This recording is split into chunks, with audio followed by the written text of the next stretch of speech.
सिर्फ 10 सेकंड और गाजा की ये ऊंची इमारत ताश के पत्तों की तरह ढह गई। लेकिन इस मलबे के नीचे सिर्फ कंक्रीट नहीं, बल्कि लाखों लोगों का डर और भविष्य दबा। आखिर इस बिल्डिंग में ऐसा क्या था कि इसे यूं मिटा दिया गया? बिल्डिंग गिरने के बाद धुएं और धूल का एक विशाल गुबार उठता है जो पूरे इलाके को ढक लेता है।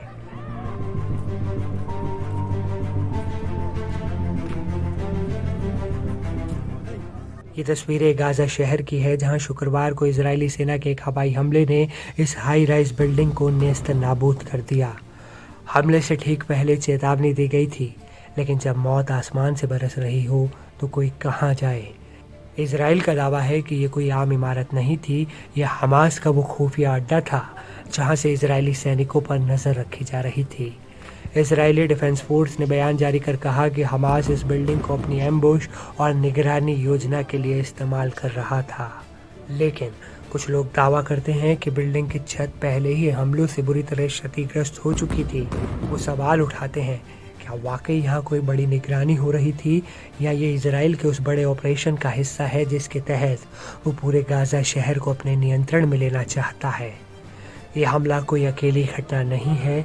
इजराइल ने पूरे गाजा शहर को एक कॉम्बैट जोन यानी युद्ध क्षेत्र घोषित कर दिया है। हजारों रिजर्व सैनिकों को तैयार रहने को कहा गया है और लोगों को बार बार इलाका खाली करने की चेतावनियां दी जा रही हैं।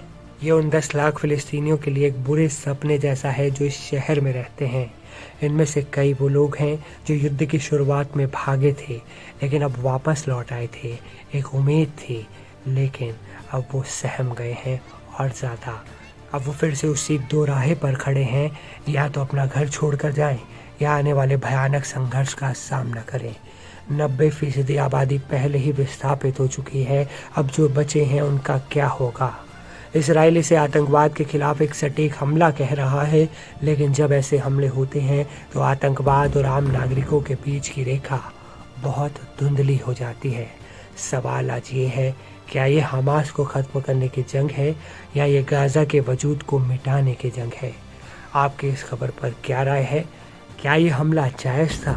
क्या इजराइल ने वाकई हमास की एक बिल्डिंग को नेस्त नाबूद किया, या फिर ये इजराइल का वही प्लान है कि गाजा को तबाह करना और उस पर कब्जा कर लेना? हमें नीचे कमेंट में अपनी राय ज़रूर दें।